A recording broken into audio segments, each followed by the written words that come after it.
coucou à tous, c'est encore Lunaya pour Radio Antasia à l'étrange rendez-vous en ce dimanche 28 juillet.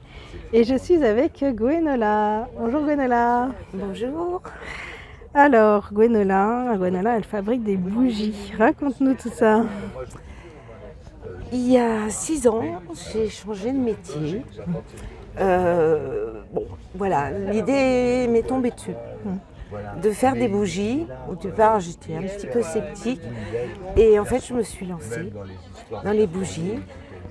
J'ai commencé par fabriquer ma gamme de bougies.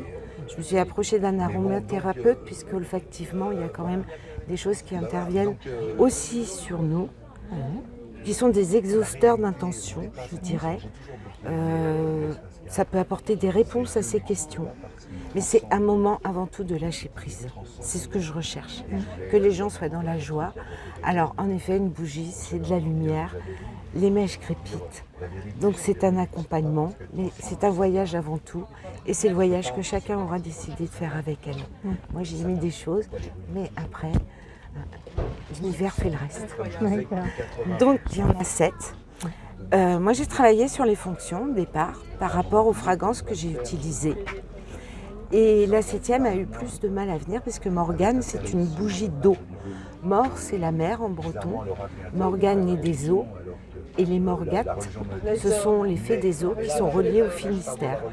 Donc je suis allée pendant plusieurs mois respirer les algues sur nos côtes afin de m'imprégner.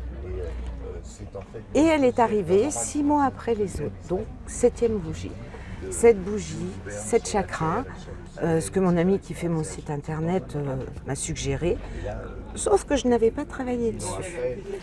Et j'ai eu le temps de chercher à un moment donné. Et en effet, chacune d'elles correspondait avec un élément à minima sur le chakra en question. Et elles ont été fabriquées dans l'ordre des chakras. Donc, voilà. Il y a des chances qui sont au-dessus de nous. Voilà. Et on ne peut avoir que des remerciements. Et ensuite, j'ai commencé la roue de l'année. Donc la roue de l'année, ce sont les 4 fêtes celtes, les 4 fêtes majeures. Les majeures, d'accord. À cela, dans les années 70, la roue de la Wicca, c'est-à-dire des sorcières, y a rajouté les équinoxes et les solstices, en sachant que de toute façon, les Celtes, comme tous les peuples, étaient très sensibles aux lunes, ne serait-ce que pour faire pousser. C'était des peuples agraires, il fallait se nourrir. Donc j'ai commencé par Yule, le solstice d'hiver, et ma roue, en fait, je viens de la finir cette année par Beltane. Et dans l'histoire de Fée Blanche a commencé ses bougies pour la fête de Beltane, pour ses consoeurs, pour raviver leur pouvoir. Et dans les bougies de fête, je finis par Beltane. Donc, 2 cycles qui ne sont absolument pas voulus, c'est arrivé comme ça. Donc là, la thématique est un petit peu différente puisque j'étudie quand même la fête.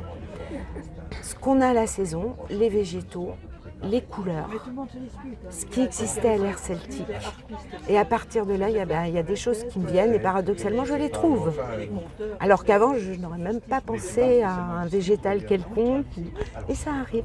Et ça match. Logique. Voilà. Donc, et voilà ma gamme de bougies. Suite à ça, je participe aussi à des salons. Et j'ai fait des bougies d'oracle. Alors là, c'est du colza, parce qu'elles sont entièrement végétales. Je fais moi-même certains macérats, je distille moi-même. Mais il y a des choses qu'on ne trouve pas en Bretagne, dans ma chère Bretagne. Donc je travaille avec quelqu'un qui aussi fait pour le culinaire et l'olfactif. Et les bougies d'oracle sont venues plus récemment, parce que souvent quand on fait des oracles, des tarots, on s'accompagne d'une bougie. Et j'ai incorporé de la sauge pour la purification, l'homogénéisation, et qu'on soit bien à ce moment-là dans ce qu'on fait. Parfait. Voilà. Et ça, c'est tout récent. Super. Et je pense que la prochaine, parce qu'on me la demande depuis longtemps, c'est une bougie masculine. Ah, Parce qu'on me dit, mais il n'y a que des filles. Mais oui, il n'y a que des filles, mais ce n'est pas le problème. Il va y avoir un homme, le yin, le yang, le masculin, le féminin. Pour moi, tout ça, c'est une cohésion. Donc le masculin va arriver. Il y a déjà plein d'idées qui sont notées. Et comme toujours, je laisse part à mon instinct. Parfait. Eh bien, c'est parfait. Et puis, pour les auditeurs, alors déjà pour les auditeurs qui écoutent l'émission radio, sachez que sur la vidéo, vous verrez des images de ces bougies. Donc, sur YouTube, quand ce sera en ligne.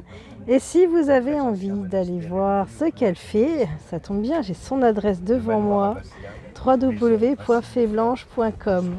Et je vous assure que c'est magnifique et que par chez nous, tout ce qui est sabbat, etc., tout le monde connaît.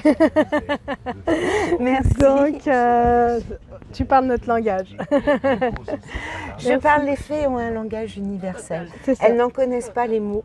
Voilà. Elles ont un langage universel. Et comme je dis toujours, ce sont des êtres éthérés et bienveillants, mais néanmoins taquins. Ouais, ça c'est sûr.